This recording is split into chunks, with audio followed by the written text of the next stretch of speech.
Kung takot kayo sa Diyos, mas matakot kayo sa mga demonyo, sa mga devil. Ayan na! Devil! Ayan naman tayo. Ano? Ayan na naman. Sa mga bashers ko, maligo kayo, magsimba kayo, matakot kayo sa Diyos. Pero, kung takot kayo sa Diyos, mas matakot kayo sa mga demonyo, sa mga devil. May mga tao talagang mas pipiliin pa nilang mas matakot sila sa dyablo, sa demonyo kaysa sa ating buhay na Diyos na pinakadakila at makapangyarihan sa lahat.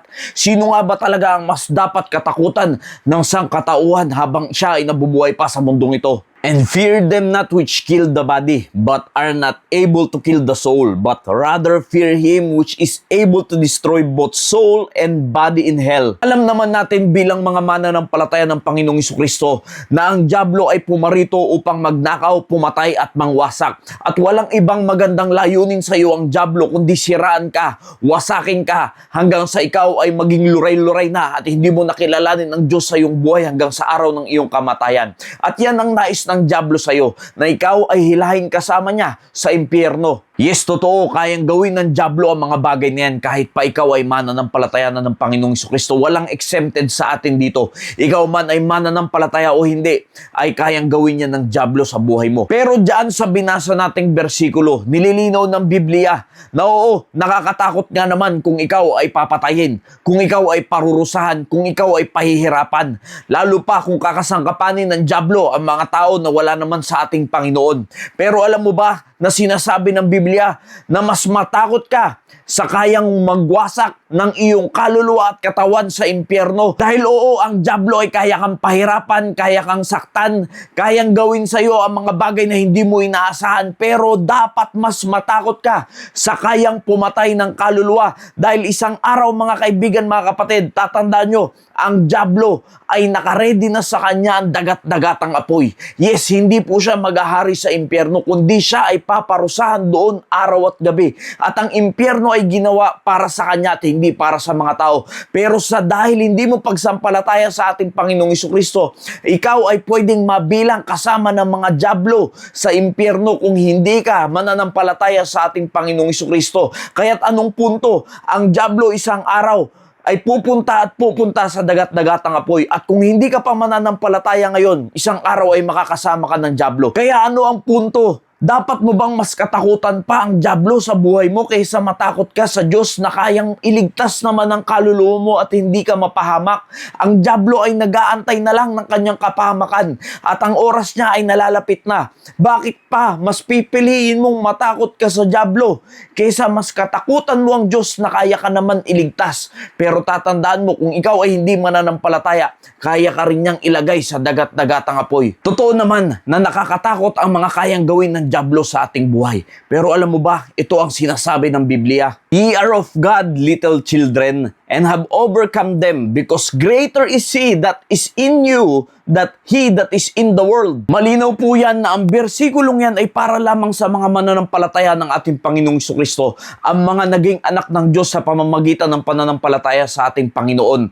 At hindi mo mararanasan ang bagay na yan kung ikaw ay walang pananampalataya. Hindi mo kayang sabihin na greater is He that is in you, ang ating Diyos, than he that is in the world. Hindi mo kaya sabihin ang bagay na yan kung hanggang ngayon ikaw ay nananatili pa rin na anak ng dyablo. Yes, totoo po, ang mga taong hindi mananampalataya ng ating Panginoong Jesucristo ay talagang natatakot sa dyablo dahil hindi sila mananampalataya ng ating Panginoong Jesucristo at hindi nila kayang bigkasin ang salitang yan na mas dakila ang nasa atin kaysa ang nasa mundo, ang dyablo. Dahil bakit? Meron lang dalawang pamilya ang nasa Biblia, mga kaibigan, mga kapatid. We have two spiritual family. Ano yan? Ang devil's family and then God's family. Ano ang devil's family? Basahin yung John chapter 8 verse 44. Makikita nyo dyan, ang mga taong hindi mananampalataya ng Panginoong Jesucristo ay anak ng dyablo. Kaya mas kinakatakutan nila yung dyablo kaysa sa kayang gawin ng Diyos sa kanilang mga buhay.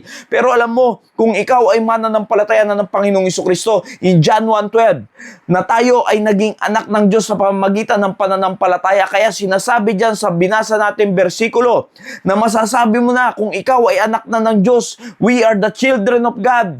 Greater is He that is in me, ang ating Diyos na dakila sa lahat, that He that is in the world, ang dyablo. Dahil tatandaan nyo, ni katitingman ay hindi uubra ang kalakasan ng dyablo sa kalakasan ng ating Diyos. Dahil unang-una sa lahat, siya ay inilikha lamang ng Diyos at walang mas dakila pa sa manlilikha kaysa sa nilikha. In whom the God of this world hath blinded the minds of them which believe not, lest the light of the glorious gospel of Christ, who is the image of God, should shine unto them. You see, napakalinaw po ng Biblia. Hanggat ikaw ay hindi nananampalataya sa ating Panginoong Jesucristo, patuloy kang bubulagin at bubulagin ng God of this world. Sino po yan? Si Satan ang tinutukoy dyan. Basta makakita kayo ng small letter G, hindi po ang Diyos na nasa langit, ang Diyos na dakila sa lahat ang tinutukoy dyan.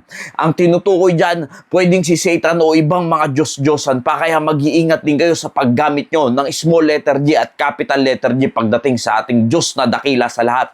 Kaya napakalinaw dyan, maraming mga tao ay binubulag ng dyablo hanggang ngayon ang buong sangkatauhan dahil hindi sila mananampalataya ng ating Panginoong Jesucristo. Hanggang sa araw na sila ay mananampalataya na, doon pa lang sila matatanggal sa pagkabulag na ginagawa ng dyablo sa kanila sa mga panahong ito.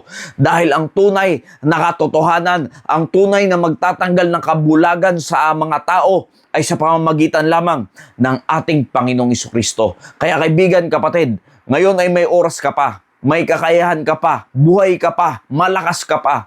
Huwag mong hayaan na darating ang pagkakataon na dadating yung takdang araw mo na hindi mo man lang kinikilala ang buhay na Diyos at mas kinakatakutan mo pa rin ang dyablo kaysa sa ating Panginoon. Dahil tatandaan mo, ang may kayang magligtas ng iyong kaluluwa, walang iba kundi ang ating Panginoong Jesucristo. Kaya kung kaya mo pa, may oras ka pa, pagmuni-munihan mo ang bagay na ito dahil hindi mo nalalaman kung kailan darating sa iyo ang takdang araw. At pag dumating yan at ikaw ay walang pananampalataya sa Panginoon, maaaring ngayon ay tumatawa-tawa ka pa, pero pagdating sa dagat-dagatang apoy ay hindi mo kayang makatawa dahil yan ay ang lugar ng pagdurusa. Araw at gabi ay papahirapan ka dyan.